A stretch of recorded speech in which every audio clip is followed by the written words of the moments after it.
Quel message souhaitez-vous adresser aux médecins et professionnels de santé qui s'engagent dans la lutte contre les violences intrafamiliales ?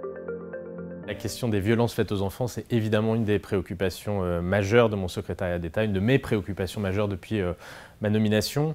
C'est un sujet qui est insuffisamment porté au niveau politique et tout ce qui peut faire en sorte que l'on parle de ce sujet-là va dans le bon sens. Et donc je ne peux que me réjouir de la création de ce comité national dédié aux violences intrafamiliales. La deuxième chose qui est importante et que je veux partager avec les professionnels de santé, c'est la nécessité d'avoir une approche pluridisciplinaire. Le manque de collégialité est-il le principal défaut de la prise en charge actuellement ?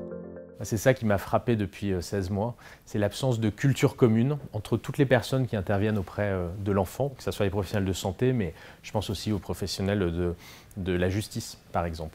Donc il y a une nécessité de développer cette culture commune. Il y a une spécificité s'agissant des violences faites aux enfants, sur les mécanismes, sur le repérage, la détection, sur la prise en charge, la question de la libération de la parole, ce n'est pas la même pour un enfant ou pour un adulte. Donc cette spécificité des violences faites aux enfants doit être préservée, doit être travaillée. Vous lancez les États généraux de la protection de l'enfance en septembre prochain. Comment s'impliquer et dans quel but ?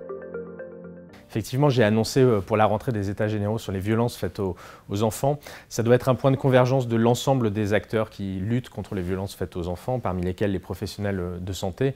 L'idée, c'est de maintenir au-dessus de la ligne de flottaison cette question des violences. On a vu que nous en avons beaucoup parlé pendant le confinement. Ça a été un sujet majeur qui a occupé la une des médias. Il faut que cela reste un sujet de préoccupation principal pour nos concitoyens. Donc ça sera l'occasion d'aller plus loin, d'aller plus vite encore que ce que nous avons présenté le 20 novembre dernier à l'occasion du 30e anniversaire de la Convention internationale des droits de l'enfant, un plan de lutte contre les violences faites aux enfants avec 22 mesures. Nous pouvons encore faire mieux avec l'ensemble des professionnels.